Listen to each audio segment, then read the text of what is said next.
Buenas tardes, me da gusto saludarlo, bienvenido. Vaya abriendo su Biblia por favor en el Salmo 34, versículo 4. Hoy quiero compartir un tema que es muy importante para nosotros por los tiempos que estamos viviendo. El tema se titula ¿Cómo enfrentar los temores de la vida?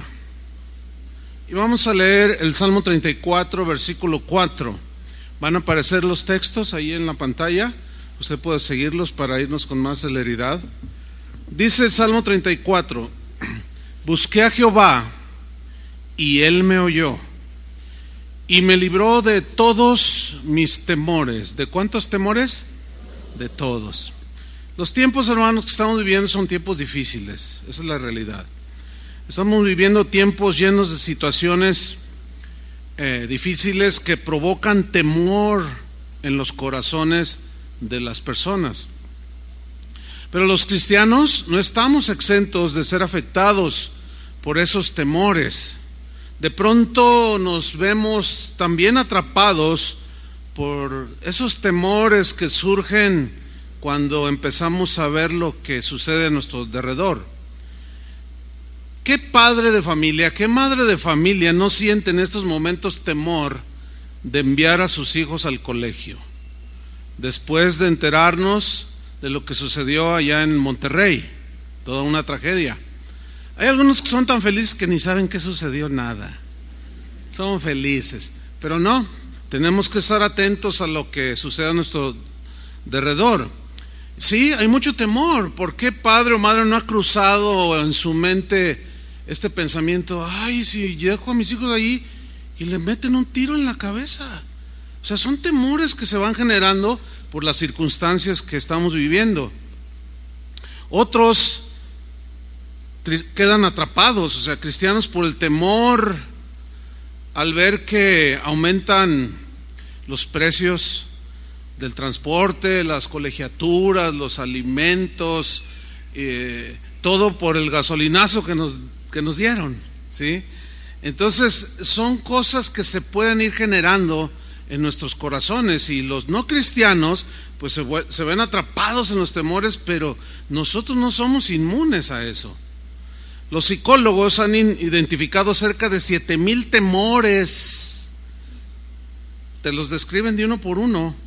Temores que los seres humanos podemos llegar a sentir en alguna ocasión en nuestras vidas. Por ejemplo, hay temor del futuro de nuestros hijos. ¿Qué va a ser de ellos? Pensamos. Otros tienen temor al fracaso matrimonial, otros temor a la enfermedad. ¿A quién no le cruzan pensamientos de tienes un dolorcito aquí y dices, ay, es cáncer? O cosas así. Hay gente que tiene temor a la vejez, a hacerse viejo, ¿sí? En fin, temor a perder el empleo y 7,000 temores identificados, imagínense, para dar y prestar. El problema es que los temores nos roban la energía, nos roban la fuerza física, debilitan nuestra fuerza mental, nos roban la paz. Y según estadísticas en los Estados Unidos, al año se dan cerca de 20,000 suicidios, y la gran mayoría de esos suicidios tienen que ver con los temores que tiene la gente. De ahí se genera otro problema. Algunos ingieren drogas, alcohol, pastillas para dormir, que son usadas para enfrentar los temores, tratar de superarlos o huir de ellos. Lamentablemente sabemos que esas no son salidas positivas. Los temores continúan ahí en el corazón de las personas. La palabra temor que aparece en la Biblia, sobre todo en el Nuevo Testamento, viene de un término griego que es phobos, y phobos, de ahí se deriva la palabra fobia. Pero vamos a escudriñar un poquito más esta palabra phobos, que se traduce temor, porque en el griego phobos tiene dos sentidos. Yo lo puse de esta manera: tiene un sentido positivo, el temor positivo, y el temor negativo. El temor positivo, por ejemplo, hay quien puede decir, yo tengo temor a la velocidad, y ese temor le provoca tomar precauciones y no rebasar los límites de velocidad. Y cuando va en una autopista, maneja con mucho cuidado, no va viendo el celular. Yo lo tengo aquí porque es el cronómetro, no creo que para ver si me mandan un WhatsApp. Entonces no van conduciendo y van viendo el celular, no, porque dicen, no, esto puede provocar un accidente. Y ese temor es positivo, porque te guarda y te protege tu vida y la de los demás. Hay gente que puede tener temor al frío por alguna enfermedad que adquirió, y cuando llega el invierno dice, no, yo se preocupa, dice, yo tengo temor de ahora que llega el frío. Y entonces empieza a tomar vitamina C, alimentarse con guayabas, mandarinas, etcétera, y para fortalecer su sistema inmunológico. Y ese temor que siente lo lleva a tomar precauciones que van a beneficiar su vida y lo protegen. Bueno, este tipo de temores y algunos otros más son positivos porque nos ayudan a cuidar nuestra vida. Bueno, debo decirles que en la Biblia existe el temor positivo. Yo lo puse así, temor positivo, ¿sí? Pero la Biblia lo describe como temor a Dios, temor reverente, temer al Señor. En Hechos, por ejemplo, capítulo 9, versículo 31, aquí narra de cómo las iglesias, a pesar de lo difícil que era ser cristiano en ese tiempo, ellas estaban en esta condición, pero también nos dice cómo andaban. Dice, entonces las iglesias o los miembros de las congregaciones tenían paz por toda Judea, Galilea y Samaria, y eran edificadas, o sea, crecían, se fortalecían. Pero menciona algo importante: andando, caminando, viviendo en el temor del Señor. Ahí hay un temor que yo le llamé positivo, un temor al Señor, o sea, un respeto, una reverencia al Señor. Cada cristiano sabía que estaba siendo observado por los ojos omnipresentes de Dios, y su caminar, su hablar, su vivir era de mucho respeto hacia Dios, de temor a Dios. Dice, y se acrecentaban fortalecidas por el Espíritu Santo. Vemos pues aquí que el temor del Señor nos conduce a lo bueno, el respeto. No, yo no lo voy a hacer porque no quiero ofender a Dios, y el cristiano se detiene. Pedro, el apóstol, en primera de Pedro 1:14, lo planteó de esta manera. Dice así: como hijos obedientes. Noten que el apóstol de antemano está deduciendo que los cristianos por naturaleza somos obedientes. Amén. Como hijos obedientes, no os conforméis a los deseos que teníais antes, o sea, cuando no eras cristiano, estando en vuestra ignorancia, sino como aquel que os llamó es santo. ¿Qué significa esto? Que Él es apartado totalmente de la maldad, de la mentira, de la hipocresía, de la calumnia, de la agresión. Él es santo, Él es un Dios bueno y está totalmente apartado de lo malo. Y dice, como aquel que os llamó es santo. Y luego viene la exhortación: sed santos, sed también vosotros santos en toda vuestra manera de vivir. Toda vuestra manera de vivir. Versículo 16: porque escrito está, sed santos, porque yo soy santo. O sea, puesto que son mis hijos, ustedes deben de parecerse a mí. En otras palabras, versículo 17: y si invocáis por Padre a aquel que sin acepción de personas juzga según la obra de cada uno, mira lo que viene a continuación: conducíos en temor todo el tiempo de vuestra peregrinación. Aquí está mencionando una manera de vivir, de conducirnos, de obrar, de accionar, que es en temor. O sea, temor ¿a quién? Temor a Dios, respeto a Dios. Y ese temor nos va a encauzar en el tiempo de nuestra peregrinación hacia las cosas de Dios, hacia la integridad, la honestidad, la santidad. ¿Ven cómo el temor en este sentido es un temor positivo? ¿Lo alcanzan a apreciar?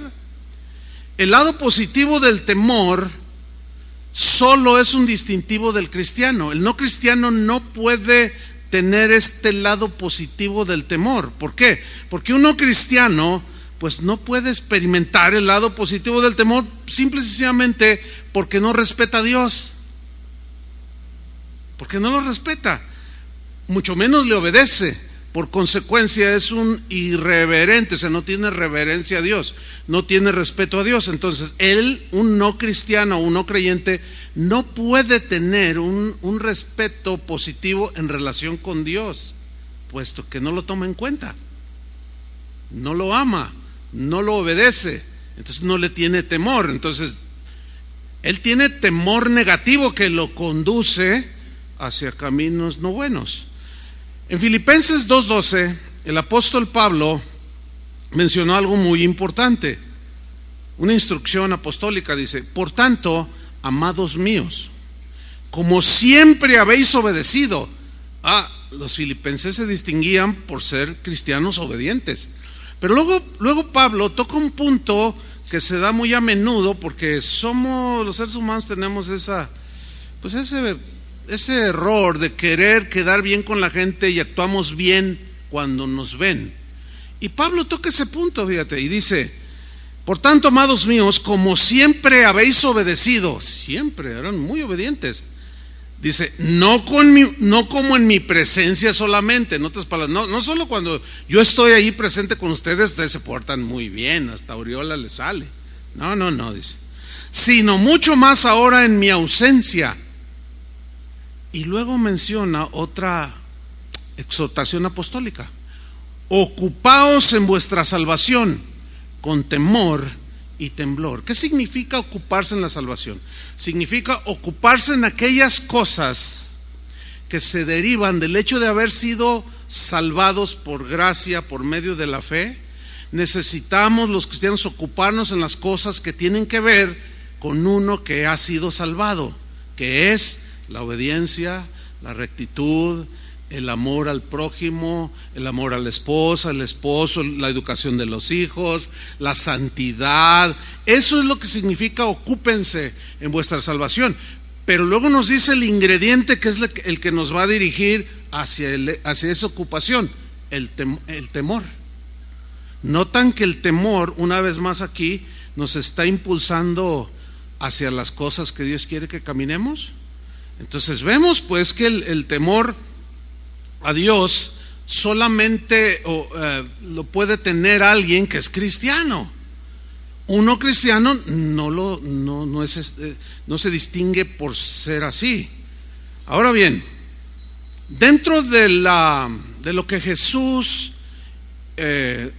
dejó en su palabra de cómo debía de ser pastoreada su iglesia, de cómo debería ser edificada, los apóstoles lo entendieron perfectamente, y también ellos dejaron escritos que consideramos inspirados por el Espíritu Santo.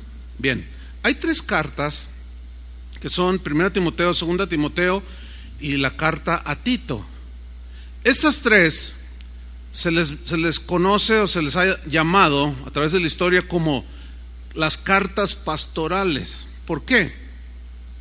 Porque en esas 3 cartas mayormente son instrucciones, principio tras principio, mandamiento tras mandamiento, instrucción tras instrucción, de cómo se debe gobernar la iglesia.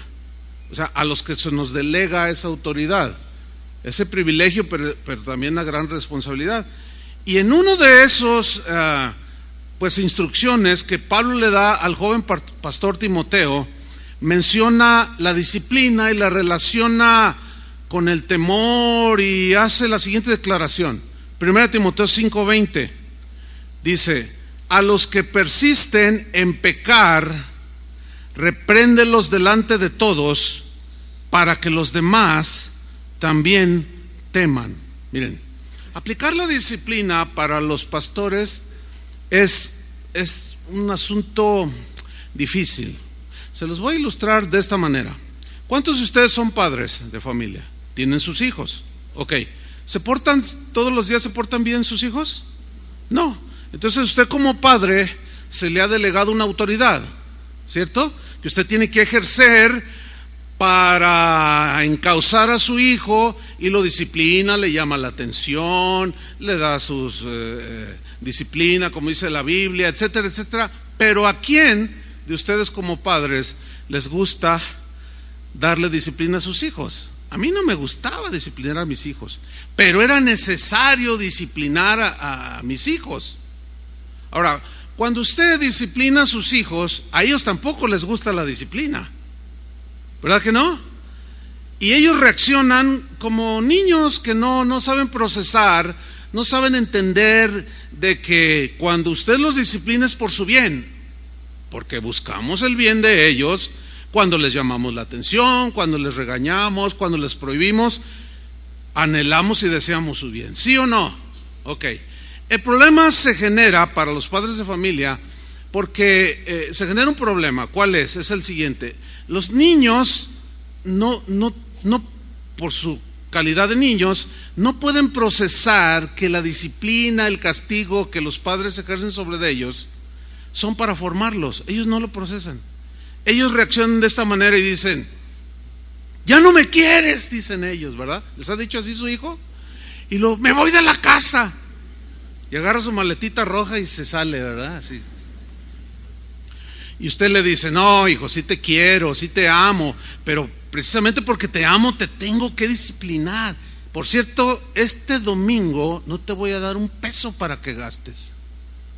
¿Por qué esa reacción y lo que le dijiste a tu maestra merece una disciplina, hijo? Entonces el niño se molesta, se enoja, y va y se los cuenta a sus amiguitos en la escuela: mi mamá no me quiere. ¿Por qué? ¿Cómo que no te quiere? Sí, no, me disciplina y no me dio domingo. Y se empieza a quejar con el amiguito ahí en la escuela, y el otro pues resulta que le hicieron lo mismo. Y Dios los hace y ellos se juntan.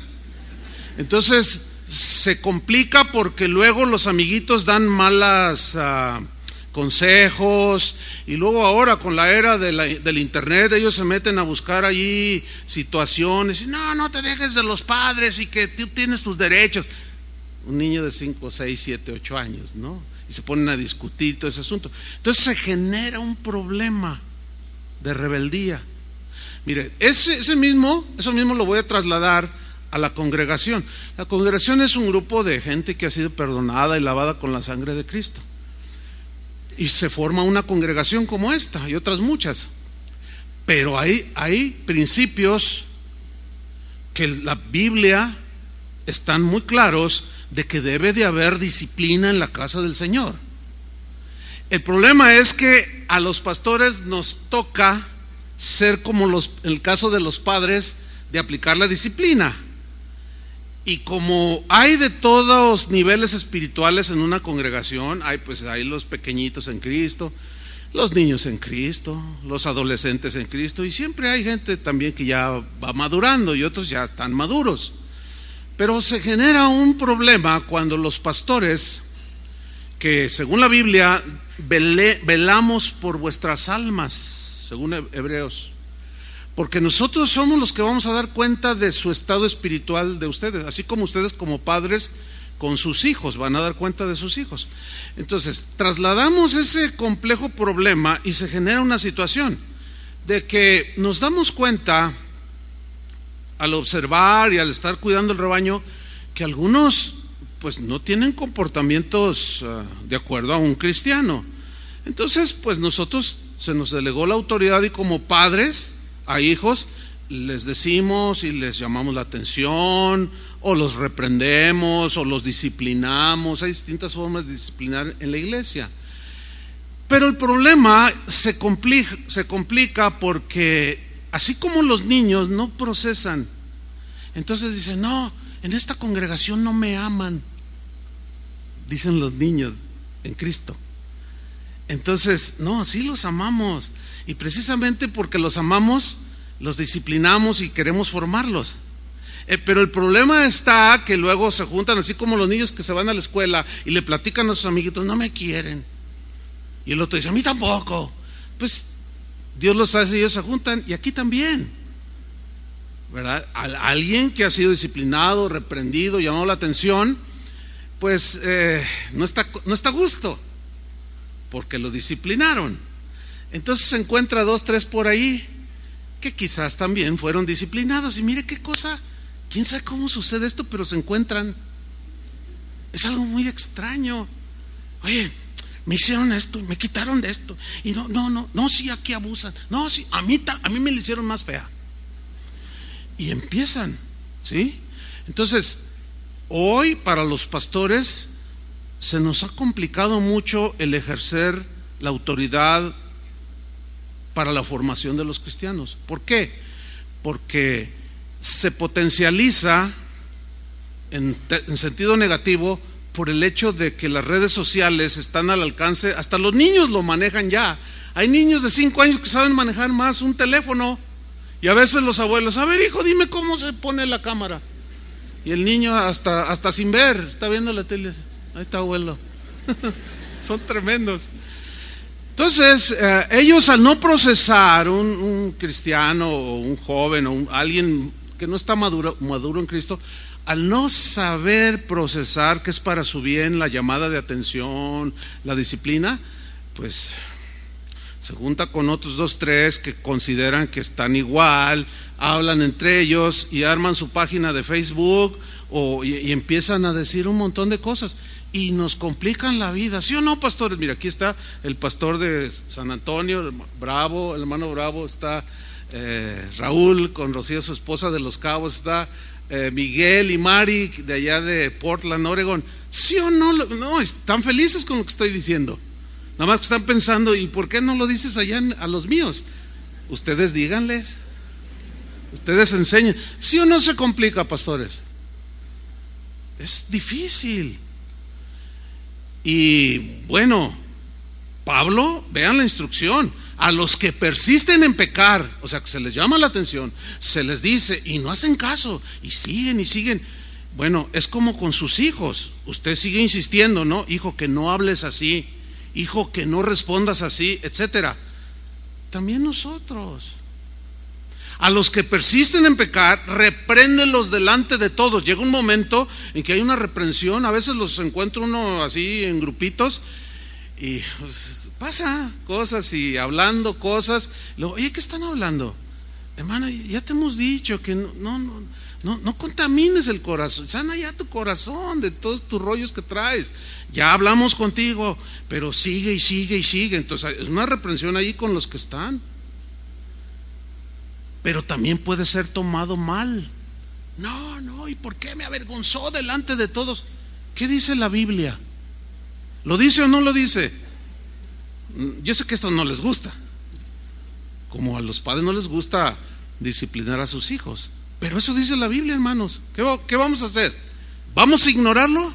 No, aunque sabemos que en el ejercer la autoridad para formar a los discípulos, pues conlleva, y más como decía hace un momento, todo lo que hoy se genera.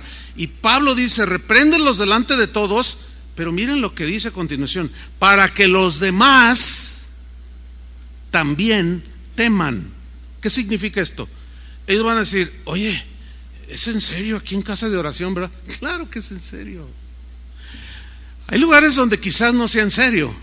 Los pastores se hacen de la vista gorda, que no vieron que aquel muchacho embarazó a aquella muchacha, y se hacen como que no pasó nada. Y si llegan a decir algo por presiones de algunos hermanos que entienden, oiga, pastor, no va a tomar cartas en el asunto. Dios es amor, dicen, Dios es amor.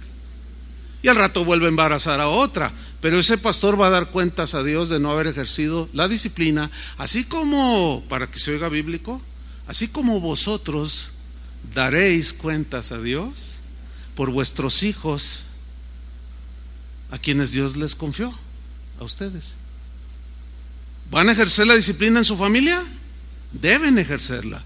¿Vamos a seguir ejerciendo lo que nos corresponde aquí? Sí, aunque lleve incomprensiones y situaciones, porque al fin de cuentas, miren, va a suceder como cuando usted estaba niño, ¿se acuerda? ¿Se acuerda de la chancla, el cinturón y la cuchara de madera? ¿Sí? Al principio, cuando le disciplinaban o le llamaban la atención y le decían, usted se sentía el hijo, la oveja negra de la familia, que nadie la quería, pero era un niño y no sabía procesar. Pero pasaron los años Usted se casó o llegó a cierta madurez y dijo: qué buena onda era mi papá. Ahora agradezco que me haya llamado la atención tan duro como me hizo, o me llamó la atención cuando aquella cosa. Y entonces usted empieza ya a entender cosas que no las entendía cuando era un niño. ¿Le sucede así? A mí sí me sucedió. Yo creo que a todos. Pero pasan unos años para procesarlo. Bueno, en ese versículo, pues tenemos que observar que hay una advertencia allí de exhortación y de reprensión para el que no está ocupándose en su salvación y está generando otro tipo de situaciones, y hay una reprensión para que los demás, al darse cuenta, tengan ese temor, pero será un temor bueno, positivo. Este es el temor en el sentido positivo. Ahora vamos a ver algo sobre el temor en el sentido negativo. Bueno, desgraciadamente este es el lado del temor en el que más nos involucramos los seres humanos. Mire, por una parte, los no cristianos se distinguen por su total irreverencia. Es decir, su manera de vivir denota y habla que no respetan a Dios. Aunque pasen en su auto o en un colectivo y pasen por un templo y se persinen, pero al rato siguen diciendo y haciendo y viviendo como ellos quieren. O sea, no respetan a Dios, se distinguen por eso. Se distinguen en su manera de hablar, dicen 20 palabras y 19 altisonantes. Su manera de vestir, por ejemplo, en el caso de la mujer que no tiene temor de Dios, es irreverente, pues ella no tiene ningún empacho en andar enseñando todos los atributos que Dios le dio en su cuerpo, y no tiene respeto, y se levanta la falda hasta acá. Bueno, ustedes entienden todo esto. Entonces su conducta no es reverente, no es de respeto a Dios. No hay un temor positivo. No, ¿cómo? No puede tenerlo. No tiene respeto a Dios. Al no respetar a Dios, tampoco tienen respeto por su vida. Se meten drogas, se la inyectan, se la fuman, se meten un montón de humo, se embriagan, comen sin proporciones debidas o exageradas. O sea, no respetan a Dios. Por consiguiente, no se respetan a ellos mismos. Y si alguien que no respeta a Dios y no se respeta a sí mismo, ¿ustedes creen que va a respetar la vida de los demás? No, nada más vean a su alrededor. ¿Hay respeto entre los seres humanos? No hay ese respeto. Todo es agresión, todo es burla, todo es irreverencia. Bueno,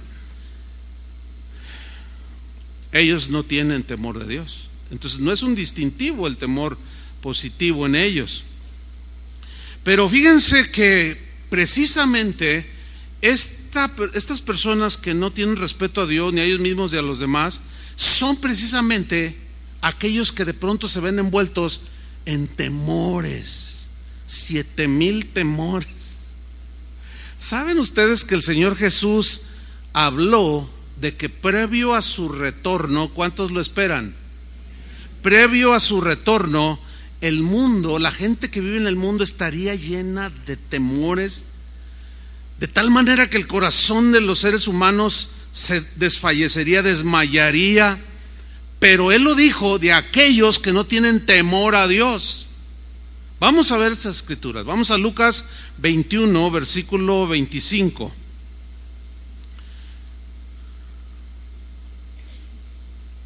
Dijo Jesús: entonces habrá señales en el sol, en la luna y en las estrellas. Señales se refiere a cataclismos en la atmósfera, en los cuerpos celestes, en el universo, que pueden afectar o que van a afectar la tierra, aquí donde vivimos. Habrá todo ese tipo de señales, ¿sí? Dice, y en la tierra donde moran los seres humanos, angustia de las gentes, confundidas, dice, a causa del bramido del mar y de las olas. ¿No les suena esto a un tsunami? Bueno, ¿sí? Desgracias, cataclismos que van a infundir temor. Pero ese temor llegará a tal grado, en el versículo 26, dijo el Señor Jesús, desfalleciendo los hombres por el temor. Mire, desfallecer aquí en esta parte de la Biblia es una palabra que significa exhalar el aliento de vida poco a poco, así como al grado de que te vas secando. La idea es que vas perdiendo las fuerzas. El temor, yo lo dije al principio, te mina tus fuerzas mentales, físicas. Cuando alguien está a punto de desmayarse, siente una debilidad, ¿no es cierto? Y lo primero que hace es sentarse o acostarse, o si no alcanza, pues da el azote allí. ¿Por qué? Algo sucedió, perdió las fuerzas físicas, perdió la noción, se le nubló todo y se desmayó.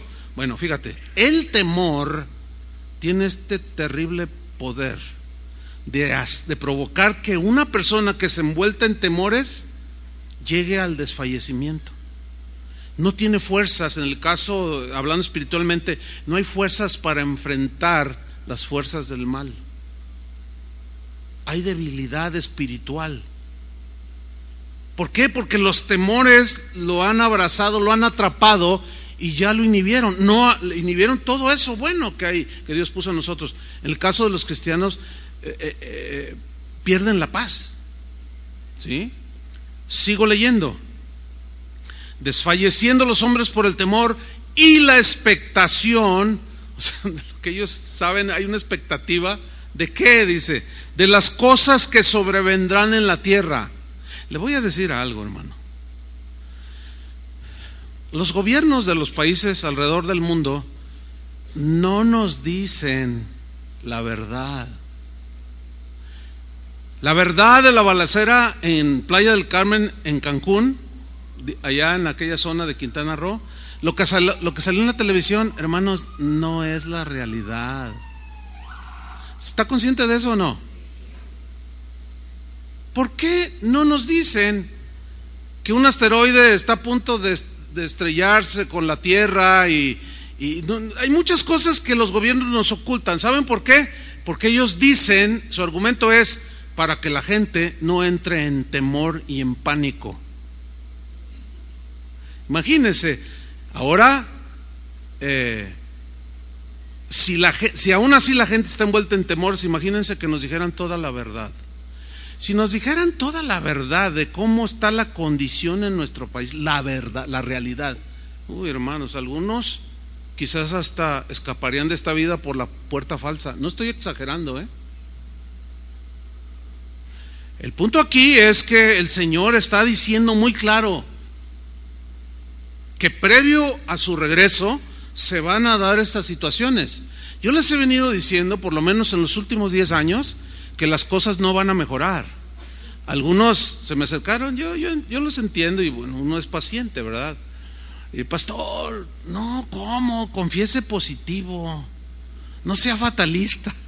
Bueno, con todo respeto para esos que me lo han dicho o que en sus Facebook dicen, mi pastor es bien exagerado. Ahora yo les pregunto, ¿mejoraron las cosas? A ver, a uno que me diga, ¿mejoraron las cosas en el mundo? Luego entonces, como dicen, por 10 años, ese es mi cálculo, les he venido diciendo, las cosas no van a mejorar, pero ¿qué van a hacer? Se van a hacer como las avestruces que van a meter la cabeza abajo para no ver a su alrededor, o como me dijo un pastor, no, yo no veo las noticias porque, ¿para qué? No, yo me concentro en lo bueno. Le digo, no, pastor, un pastor tiene que estar viendo qué hay alrededor. Un pastor está vigilando, están las ovejas y de reojo las mira, pero ve más allá del redil, porque hay lobos, hay osos, hay fieras que son depredadores de las ovejas. Y no puede decir, yo nada más veo mi rebañito aquí. No, uno está viendo, y yo como pastor lo entiendo, y tengo que estar viendo.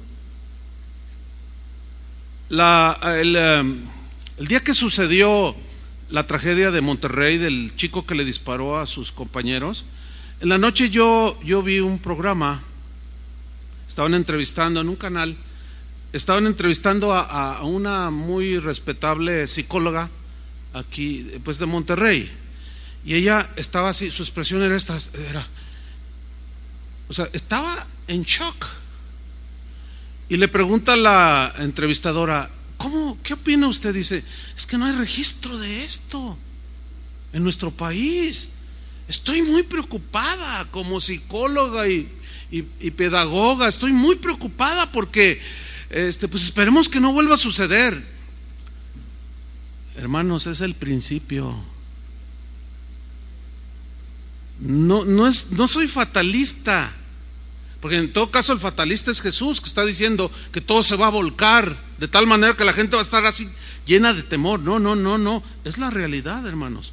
Y por haberse multiplicado la maldad, multiplicación de la maldad, hermanos, y nosotros durmiendo en nuestros laureles. Bueno, en ese colegio yo leí una entrevista a uno de los maestros, o en unas noticias también. Dice: ahora nos están presionando que revisar las mochilas. Dice: nosotros lo hicimos, pero los padres argumentaron: no, mi hijo es un buen niño, es un buen chico, él no es anticonstitucional, no le meta la mano allí. Y quitamos ese programa de revisar las mochilas, y ahora ya nos quieren agenciar el asunto. ¿Por qué no lo revisan? Y se los regresó. No, revísenles ustedes, padres, cuando salgan de su casa, revisen la mochila, y en el trayecto que no tengan ningún contacto con ninguno de los amiguitos, porque ahí le pasa la navaja y le pasa la pistola. Es responsabilidad de los padres, hermanos. Ustedes cumplan su tarea y nosotros la nuestra, de explicarles la palabra de Dios, de encauzarlos, de enseñarles para que enfrenten todo lo que está por venir, hermano. Ahora, es obvio que el mensaje que estoy dando no tiene el propósito de llenarlos de temor, ya lo verán al final. Es advertencia, ¿sí? Y advertencia de Jesús. Entonces dice aquí el Señor Jesús: los hombres desfalleciendo de temor por la expectación de las cosas que sobrevendrán en la tierra, porque las potencias de los cielos serán conmovidas. Pero habla de que la gente que desfallecerá de temor son precisamente los irreverentes, los que no tienen temor de Dios, porque en el versículo 27 ahora se dirige a los creyentes en Él, a la gente de fe. Versículo 27 de Lucas 21 dice: entonces verán al Hijo del Hombre que vendrá en una nube con poder y gran gloria. Cuando estas cosas comiencen a suceder, ¿qué dijo Jesús? Erguíos y levantad vuestra cabeza, porque vuestra redención está cerca. Yo quiero que noten esto, que vamos a estar en la tierra cuando suceda todo eso. Es decir, también estaremos expuestos a ser atrapados por los temores. Pero aquí es donde el Señor hace su exhortación a sus hijos, o sea, a nosotros, para que no nos dejemos llevar, para que no nos dejemos arrastrar por la gente que estará desfalleciendo. Hay cristianos que ya están siendo atrapados en la misma condición en la que están los irreverentes. Ahí está una mujer cristiana que sale a barrer la puerta de su casa y de pronto sale la vecina a hacer lo mismo. Oiga, vecina, ¿ya se dio cuenta que aumentó el precio del jitomate? Le pregunta a la vecina no cristiana a la cristiana. Entonces la cristiana le dice: sí, ya me di cuenta. ¿Qué vamos a hacer, doña Pepita? Ay, no, estas cosas están... Fíjate, la cristiana ya toda llena de temor. En lugar de decirle: mire, dejemos las escobitas, le invito un café y le voy a contar algo que le puede ayudar. Le voy a hablar de alguien que le va a infundir mucha seguridad para no estar con esos temores. No, ya están siendo arrastrados. Yo los veo en internet con sus comentarios, los escucho en sus predicaciones.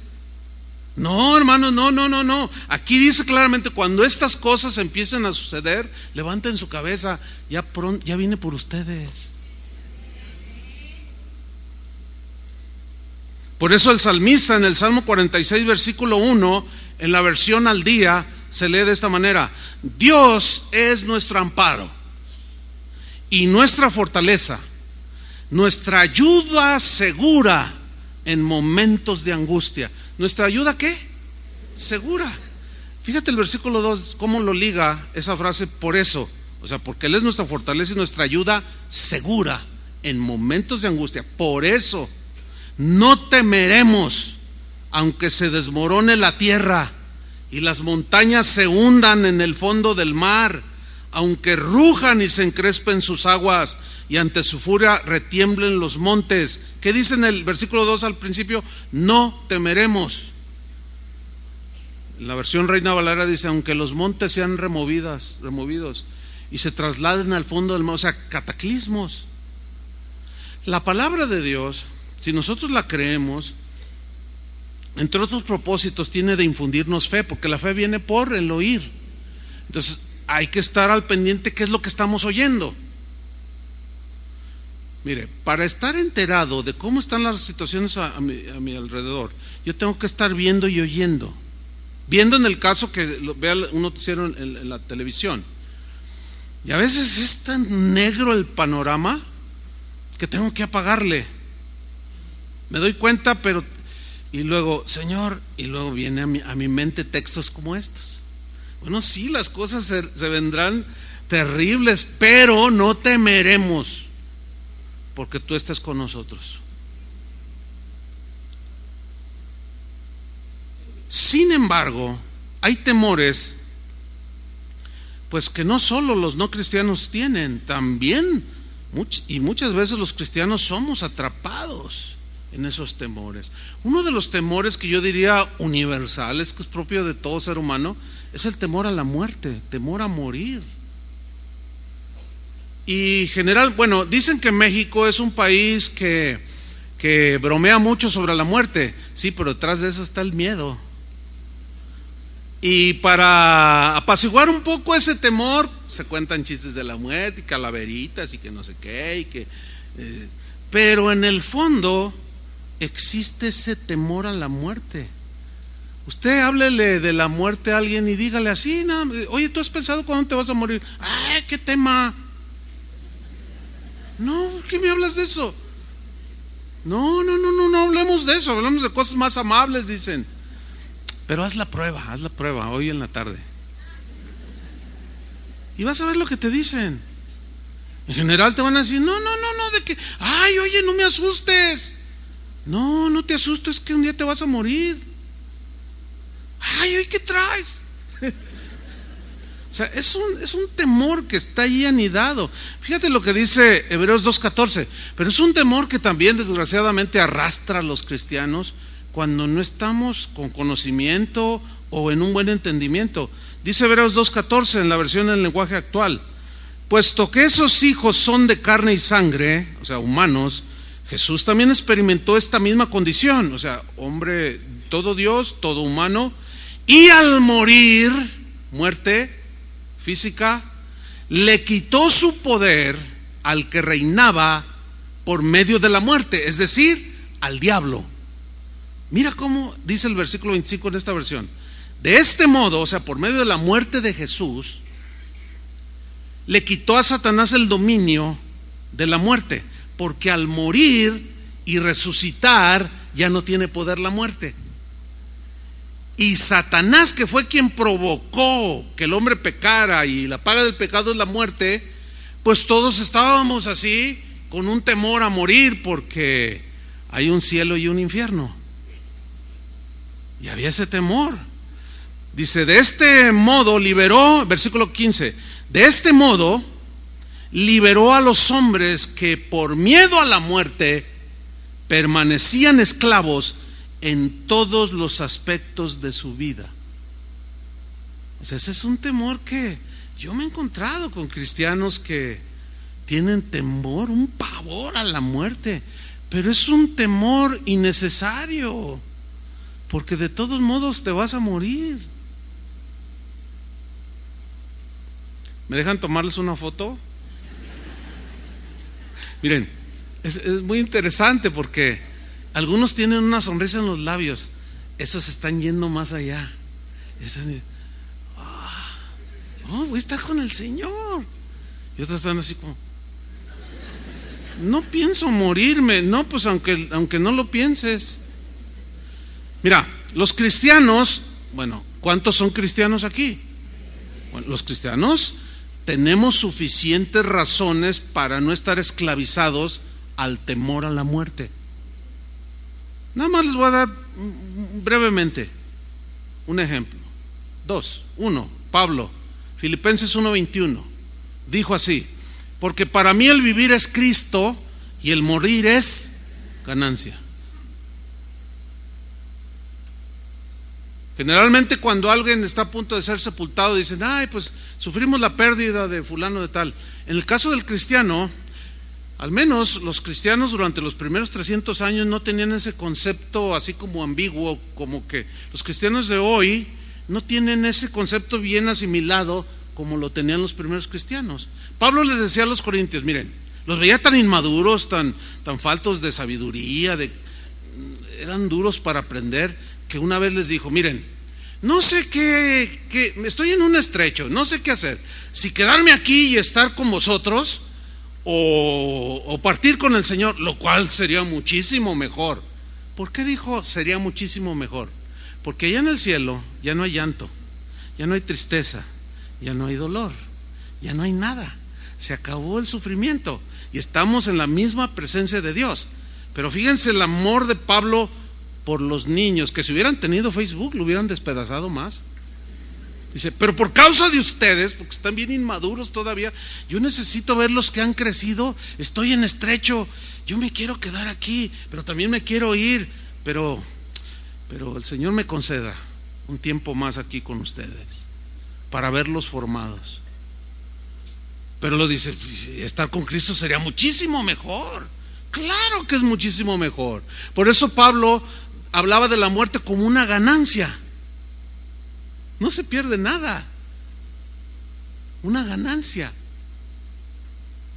En Isaías 57:1, en la versión Dios habla hoy, se lee de manera muy interesante lo siguiente, dice, los hombres honrados mueren. Bueno, también mueren los deshonestos, ¿no? Sí, o sea, todos morimos. Pero ponga atención, los hombres honrados mueren y nadie se preocupa. O sea, así como, bueno, ya se murió, ya te tomas tu tecito, tu cafecito ahí en el velorio y ya sigues tu vida. Nadie, o sea, así son las cosas. Y luego dice, los hombres buenos desaparecen, o sea, de la tierra, se refiere a la muerte, pero también los hombres malos desaparecen.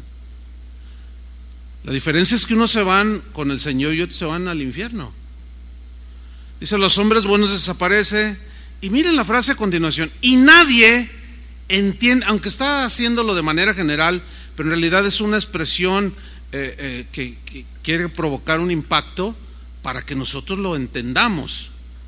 Y dice, y nadie, o casi nadie, también se podría leer, entiende que al morir un justo, un honrado, un hombre bueno, una mujer buena, una mujer honrada, casi nadie entiende que al morir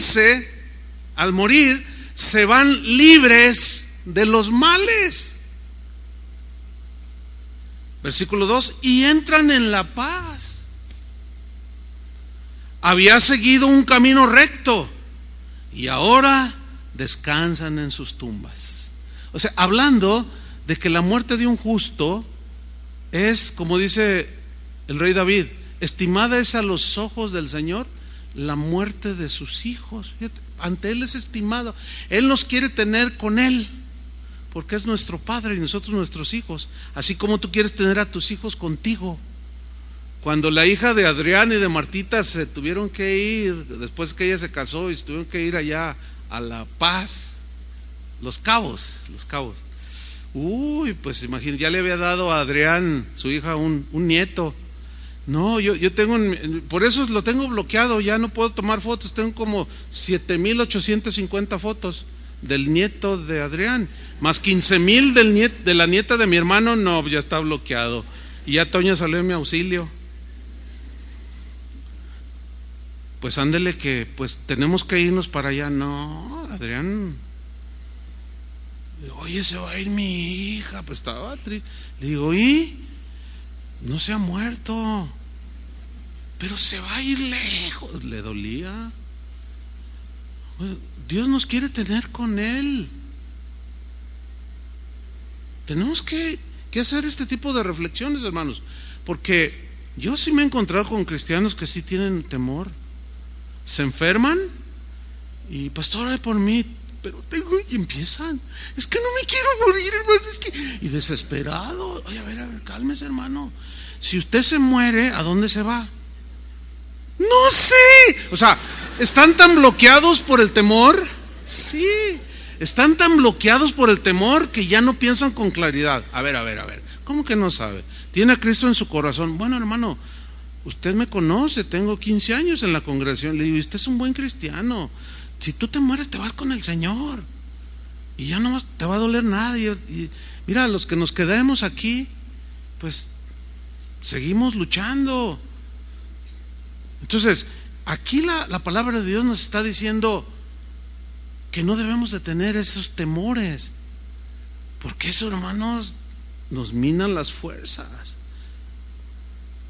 Jesús, en sus discursos, en sus enseñanzas, tocó otro punto también acerca de las preocupaciones que los seres humanos tenemos por las cosas necesarias de la vida. Pero nosotros los cristianos tenemos suficientes razones para despojarnos de ese temor a no tener ni lo básico: comida, alimento, techo. Y Jesús, en uno de sus inolvidables discursos que están registrados en la Biblia, en el famosísimo y hermosísimo Sermón del Monte, en el capítulo 6 del Evangelio de Mateo, pero en la versión en lenguaje actual, les voy a leer esta enseñanza de Jesús. Dijo así: por eso yo les digo, no anden preocupados por su vida con problemas de alimentos, ni por su cuerpo con problemas de ropa. Y hace una pregunta: ¿no es más importante la vida que el alimento? ¿Cuál es la respuesta? Pues sí, ¿no? Pues el pozole, la torta ahogada, pues esa desaparece, y tu alma, tu vida es eterna. Dice, ¿no es más importante la vida que el alimento? ¿No es más valioso el cuerpo que la ropa? La ropa no se va al infierno, tu cuerpo y tu ser sí. Dice en el 26, fíjense en las aves del cielo. Y cómo él está dando su mensaje en el campo abierto, era una montaña, un monte. Seguramente andaba un montón allí de ticuces o de zanates, alguna parvadita allí de animales, de avecillas que andaban volando. Dice, fíjense en las aves del cielo. Y todos, ¿verdad? Porque así enseñaba Jesús, todas las parábolas tienen cosas, ovejas, árboles, etcétera, que ellos entendían. Fíjense en las aves del cielo, no siembran, ni cosechan, no guardan alimentos en graneros, y sin embargo, el Padre del cielo, me gusta esta versión, el Padre de ustedes las alimenta. ¿No valen ustedes mucho más que las aves? Así como que los regaña, ¿no? Como que los desafía con esa pregunta. ¿Qué no valen ustedes más que las aves? Entonces yo puedo imaginarme allí entre la multitud que lo escuchaba, que se miraban unos a otros así, ¿valgo más que un zanate, oye? Sí. Oye, ¿valdré más que una conguita? Sí, dice, ¿no valen más ustedes que las aves? Versículo 27, ¿quién de ustedes, por más que se preocupe, puede añadir algo a su estatura? Lo que está diciendo aquí Jesús es que no te dejes abrazar por las preocupaciones que te van a generar temor. Vive el día. Los afanes, los problemas, las situaciones, los ataques, las tragedias alrededor del mundo o en nuestra ciudad, el tráfico de esta ciudad que está terrible, vívelo el día de hoy. No estés preocupado por el día de mañana. Ese es el mensaje de Jesús. ¿Por qué? Porque Él es el mismo ayer, hoy y por los siglos. Es Dios del pasado, del presente y del futuro. Si bien nosotros no sabemos el futuro, Él sí, por eso es omnisciente. Y Él está hablando de su omnisciencia para que nosotros confiamos que al saber Él todo el futuro, confiemos porque Él nos ha dado su palabra. No se preocupen. Sigue diciendo en el versículo 28. ¿Y por qué se preocupan tanto por la ropa? Miren cómo crecen las flores del campo. Y miraban las flores ahí en las laderas del monte. Y no trabajan ni tejen. Pero yo les digo que ni Salomón, con todo su lujo, porque era un rey y muy rico, se pudo vestir como una de ellas. Y si Dios viste así el pasto del campo, que hoy brota y mañana se echa al fuego, ¿no hará mucho más por ustedes? Pero luego viene una expresión que parece ser fuerte, pero es una expresión que Jesús dijo para provocar en ellos una reacción, para que reaccionen y se ubiquen. Les dice: qué poca fe tienen. Qué poca fe tienen. En la Reina Valera dice: hombres de poca fe. ¿Por qué no tienen fe? O sea, está demostrando que era el Hijo de Dios, que era Dios encarnado, que estando en sus manos no había de qué preocuparse. Y sin embargo, de pronto les da este mensaje porque Él veía que los irreverentes, los que no lo aceptaban a Él, estaban tan preocupados por todas esas cosas que ellos, como ya seguidores en ese momento de Jesús, también ya estaban muy preocupados. Por eso les dijo esto. Pero también es una verdad que no estamos, a pesar de ser cristianos, no estamos inmunes a los temores, pero tenemos una maravillosa manera de enfrentarlos a esos temores. ¿Cómo? Con una fe sólida, una fe puesta en nuestro Padre Celestial, que es todopoderoso y que nos va a suplir cualquier necesidad, pero que no quiere que caigamos en esos temores. Y aun si llegáramos a caer, Él nos sacará de allí por medio de la fe para darnos paz. Porque fe pequeña como un grano de mostaza, ¿se acuerdan cuando Jesús dijo esto? Puesta en un Dios grande es igual a grandes respuestas. Dios va a suplir, Él es el dueño de todo, pero se requiere fe. Dios exige fe, porque sin fe es imposible agradar a Dios. Y enseguida en el versículo 31 se dirige ya de manera bien personal a los que sí creían de entre toda la multitud. Les dijo en el 31: no anden tan preocupados, eso ya es a sus discípulos, ni digan: ¿tendremos alimentos? ¿O qué beberemos? ¿O tendremos ropas para vestirnos?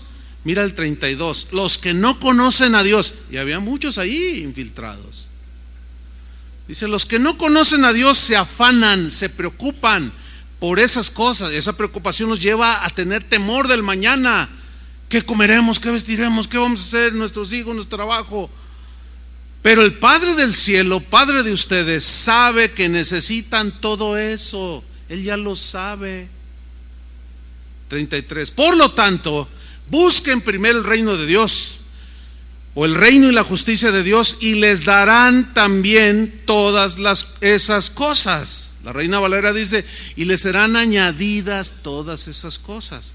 Versículo 34. No se preocupen por el día de mañana, que cada vez se ve más negro. No, pues el mañana se preocupará por sí mismo. En la Reina Valera dice: no se afanen pues por el mañana, porque cada día tiene sus propias preocupaciones. Enfréntenlas con fe. A cada día le bastan sus problemas. Es suficiente como para estar pensando en el futuro que nadie conoce, solo Él. Él solo nos pide fe. Digan todos: fe. ¿Qué es fe? Plena y absoluta confianza en Dios. En las cosas hasta las fundamentales, para no caer en temores.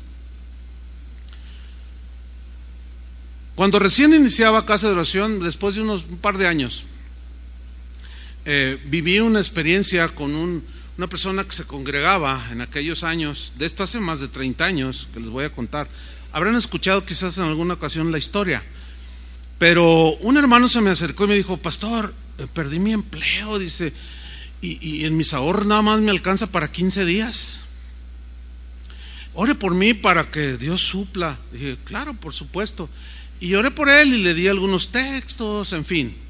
Pasaron los 15 días y me dice: pastor, no he conseguido trabajo y estoy preocupado porque no he conseguido y ya se me acabó la provisión que tenía ya ahorrada.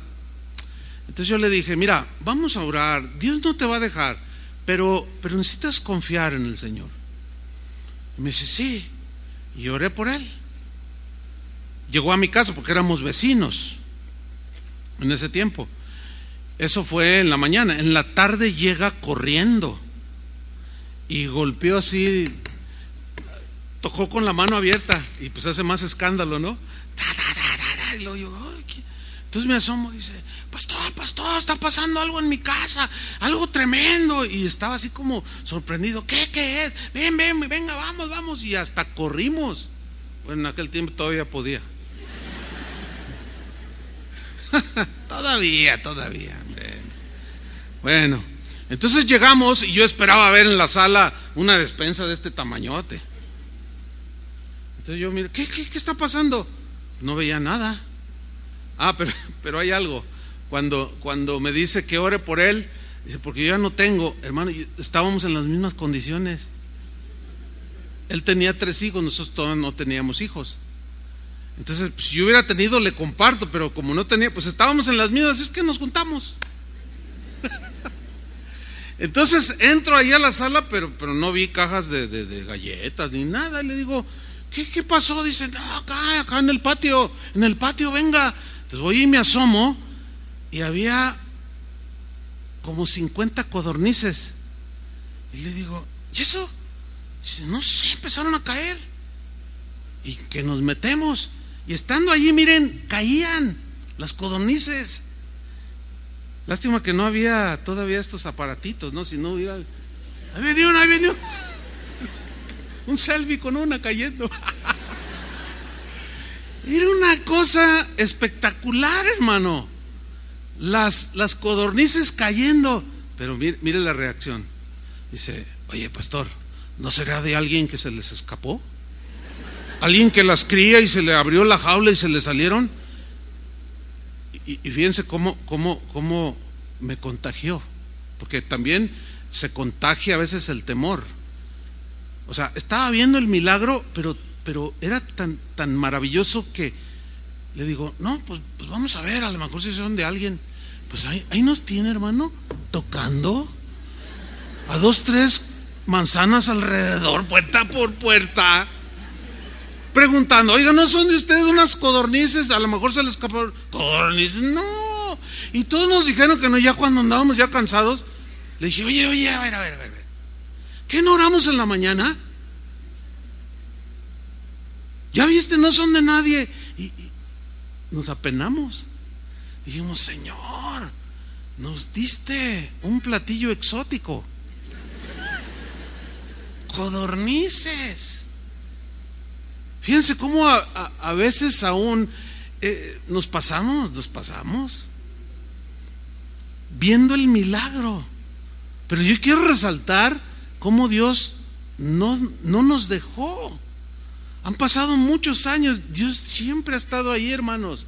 Debo de decirles algo. Cuando inició Casa de Oración en 1982, había crisis en el país. Los que son de ese tiempo se acordarán. En el 84 hubo otra crisis. En el 90 otra. En el 94 otra. En el 96 otra. Y ahora un gasolinazo. Siempre he oído crisis en este país. Cada fin de año dicen lo mismo. El próximo año, nubarrones negros vienen sobre México. Sin embargo, aquí estamos, hermano. Dios no nos ha dejado. ¿Por qué dudar ahora? Si durante 35 años, digo, los que venimos de ese tiempo, Dios ha sido fiel, ¿por qué dudar ahora? Jamás. No. Pero también, bueno, puedo contarle muchos testimonios, pero recuerdo de otro hermano que también se acercó en una ocasión y dijo: pastor, perdí mi trabajo y no tengo para darle de comer a mis hijos. Vamos a orar. Y oramos. Entonces pasó como una semana, 2 semanas, un mes, y yo lo saludaba: ¿cómo estás, hermano? Pero también con la intención de ayudarlo, y me decía: bien, hermano, Dios es fiel, pero no me decía nada. Y pasó un mes, 2 meses, y hermano, ¿cómo estás? No, hermano, tremendo el Señor, es bien fiel, ha suplido y todo, pero no me decía nada. Hasta después de 6 meses, un domingo me dice: pastor, fíjate que después de 6 meses ya conseguí trabajo y me acaban de dar mi primera raya, mi primer pago.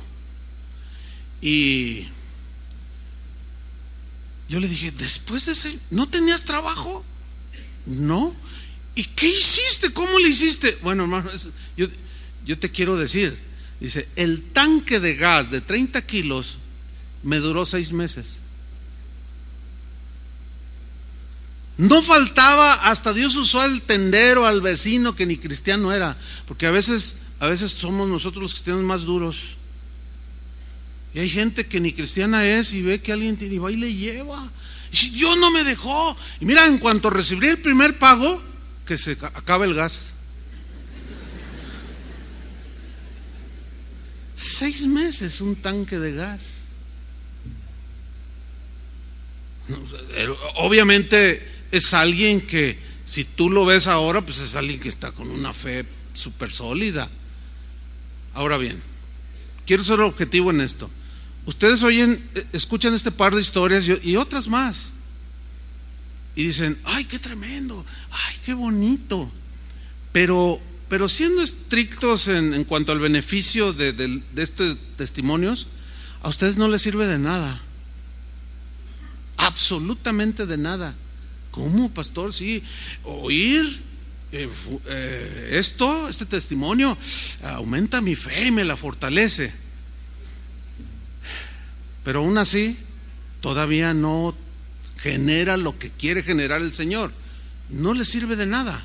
¿Sabe hasta cuándo usted va a poder decir: Dios ha fortalecido mi fe?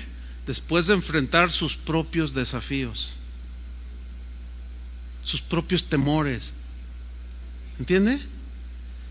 ¿Por qué? Porque todos somos individuales y cada uno tiene sus propios retos, sus propias situaciones, y usted va a tener que enfrentarlas en carne propia. Pero usted requiere fe, necesita fe. El Señor lo único que pide es fe.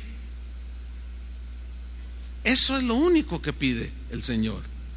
Cristo relacionaba el temor a la falta de fe. Es decir, que la falta de fe generalmente nos lleva al temor. Y hay una historia, para terminar, en Marcos capítulo 4 versículo 35, en la versión en lenguaje actual, que nos ilustra este principio, cómo Cristo relacionaba el temor con la falta de fe. Por eso sus aparentes reproches: ¿por qué tienen tanta poca fe? ¿Por qué tienen tan poca fe? ¿Por qué no tienen fe? Como que les reprocha.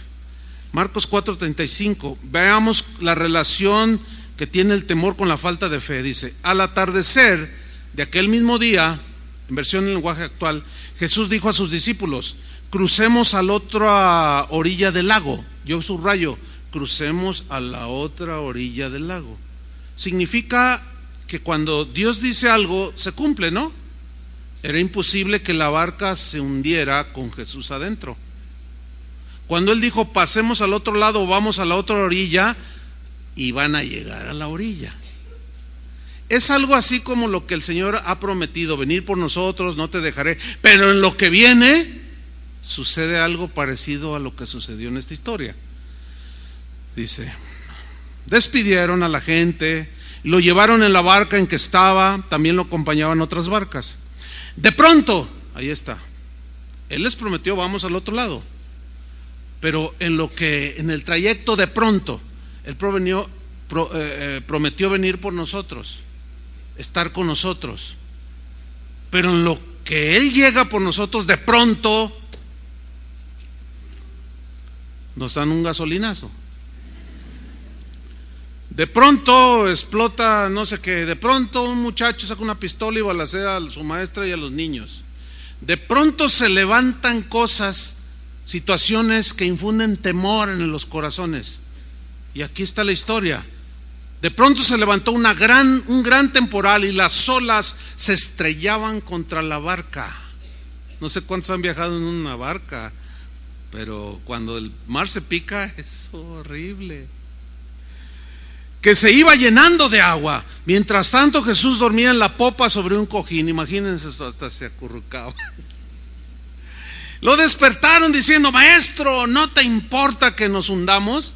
Como los niños, no me quieres, mamá, no te importo. En realidad, ¿por qué me...? Dice: maestro, ¿no te importa que nos hundamos? ¿Cómo no le iba a importar?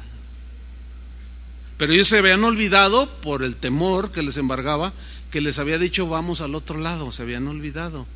¿Qué es lo que nos puede pasar? De pronto nos olvidamos y nos vemos en la situación y decimos: ay, ¿no te importa, Señor? ¿Dónde estás? Decimos. Él entonces se despertó, se encaró con el viento y dijo al mar: cállate, cálmate. El viento se apaciguó y siguió una gran calma. Después les dijo: ¿por qué son tan miedosos? Parece algo agresivo y como que les está reprochando, como que los está regañando, ¿no? Pero les dijo así para confrontarlos, para que en el futuro supieran enfrentar sus propias luchas. Él ya no iba a estar físicamente con ellos. Y dice: ¿por qué son tan miedosos? ¿Todavía no tienen fe? ¿Ven cómo la falta de fe está relacionada con el temor? Ahora, aquí estaban aprendiendo sus primeras lecciones, ¿sí? ¿Ven cómo Jesús siempre los llevó a que ellos mismos enfrentaran sus propias situaciones? ¿Para qué? Para que al depositar su fe plena en Jesús, ellos se dieran cuenta que Él estaba ahí. Pero se requiere fe, hermanos. Desgraciadamente los temores a veces se contagian. El temor es contagioso. Ves una persona temerosa y habla y contagia al otro. Cuando salió el candidato a la presidencia de los Estados Unidos, Donald Trump, todo el mundo dijo: ese está loco, ese que va a salir, no hombre, nadie va a votar por él. Y que gana, oiga. Y que gana. ¿Y cómo está la gente hoy? Bueno, a mí me tocó estar casi previo a las elecciones. No, el día de las me tocó ver. Ya me acordé, estaba en la casa de allá en San Francisco, California, con el pastor José Antonio, y lo vimos en la televisión. Y pues había unas conferencias allí y había algunos hermanos y todo en esos días, y estaban preocupados: nos van a echar del país, estaban asustados. Y se nos olvida que Dios es el que pone y quita reyes. ¿Quién los pone? Ahora, si Dios permitió que llegara, bueno, Dios tiene sus planes, ¿o no? Pero escuche a los periodistas aquí. Hoy mientras venía en el camino, estaba oyendo unas noticias y dice: no, pues ya está dando sus primeros discursos, que nos agarre confesados, dice. Dije: este cuate está infundiendo temor a la gente. No, ya ven que allá Estados Unidos estornuda y acá nos da una pulmonía. Y es que la economía, ¿qué va a ser de nosotros? Estamos muy preocupados, decía anoche un economista. Yo estoy muy preocupado porque el Tratado de Libre Comercio lo quiere echar para abajo. ¿Y qué vamos a hacer en México? Y todo así. Nuestra seguridad no radica en un gobernante, cómo gobierne, bien o mal. Nuestra seguridad radica en el Señor, hermanos.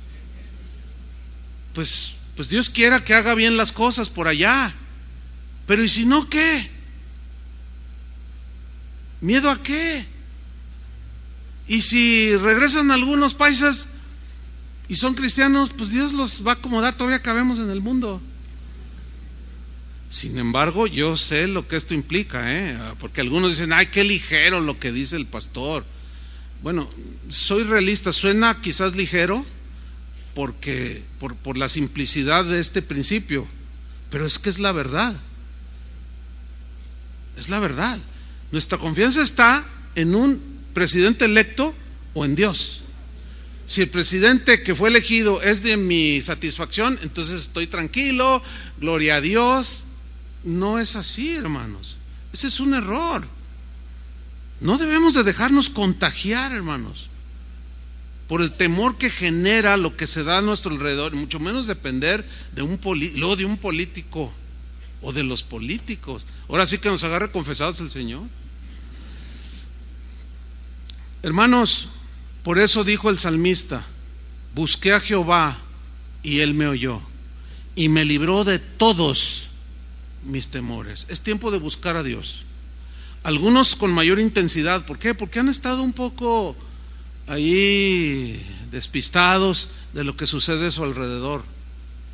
Pero se los reitero, les hemos venido anunciando, las cosas no mejorarán. Necesitan tomar cartas en el asunto de la educación a sus hijos. Cada día, hermanos, de continuo, aprovechen las enseñanzas que se dan en casa de oración, las reuniones de matrimonios. Hay padres que no saben disciplinar a sus hijos, que cuando se portan mal, al no saber, fíjense cómo los castigan o los disciplinan. No vas al congreso de jóvenes. No sé si llorar o reír. Ahora, para que se te quite como disciplina, no vas al congreso. El muchacho, déjame ir, perdóname si la regué, fallé, papá, mamá, déjame ir y además yo quiero servir y me pidieron que servía. ¿Te duele, verdad? Pues que te duela y para que te eduques. Y luego nos damos cuenta y nomás nos miramos y lloramos, o ¿qué hacemos, hermanos? No, es lamentable. No, hermanos, ya todo eso debe lo más pronto posible que acabe, esa displicencia, ese descuido, porque a la hora que venga todo o se acreciente, ¿qué vas a hacer? Busquemos al Señor. Él nos oye y nos librará de todos nuestros temores. Pongan su fe en el Señor. Él no los va a dejar a nadie. Amén. Oremos. Incline su rostro. Yo quiero que de manera especial oremos. No se muevan de sus lugares, todavía no terminamos, por favor, para no interrumpir allí con los que necesitan oración. Pero quizás hay aquí algunos que estaban en esa situación o están en esa situación y sus pensamientos se han cruzado, se han confundido y quizás hay temor. Queremos orar por ustedes para que Dios fortalezca su fe. Hay algunos que consideran que están en esa situación así como de inseguridad y tienen temor. Pónganse de pie ahí en su lugar. Aquellos que queremos orar por ustedes para fortalecerlos, bendecirlos.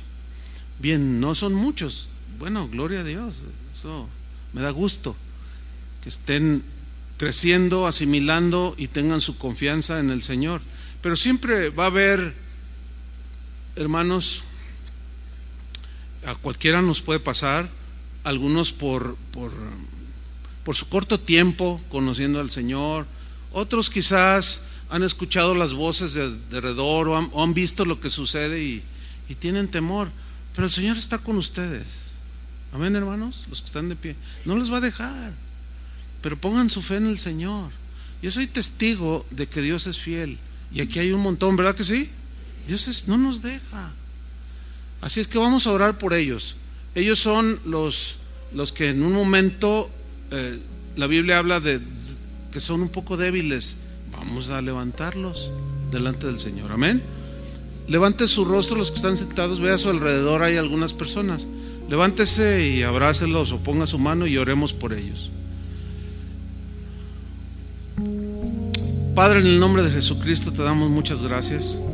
Gracias por tu palabra, Señor, que me da fe, que la fe viene por el oír tu palabra.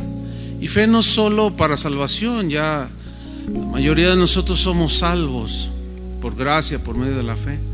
Pero también se requiere fe para enfrentar los temores que se empiezan a llegar y nos atrapan al ver las circunstancias adversas que se dan en la vida, en esta vida injusta e imperfecta en la que vivimos.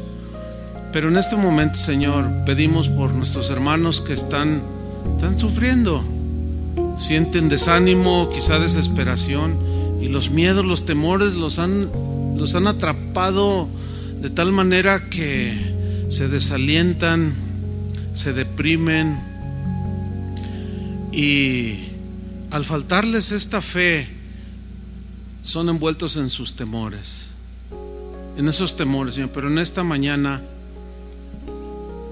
te buscamos, Señor, te pedimos, y tú nos oyes y nos libras de todos nuestros temores. Libra, Señor, de temores a nuestros hermanos. En el nombre de Jesucristo te lo pedimos. Temores de cualquier clase. Gracias, Señor, porque te buscamos, te pedimos y nos oyes. Trae libertad, da mucha paz, Señor, a los corazones. Y aunque la tierra sea removida y se trasladen los montes a lo profundo de la mar, no temeremos, porque tú estarás con nosotros, Señor. Gracias porque tú suples el alimento, el vestido, un techo donde vivir, y provees, Señor, para nuestras cosas necesarias. Nosotros queremos enfocarnos en la búsqueda del reino, de las leyes del reino, y en la justicia, las cosas rectas, honestas, en la riqueza espiritual a través de Cristo Jesús. Y lo demás nos es añadido. Te damos gracias por esas añadiduras, Señor. En el nombre de Jesucristo te damos las gracias, Señor. Amén. Que Dios los bendiga a todos.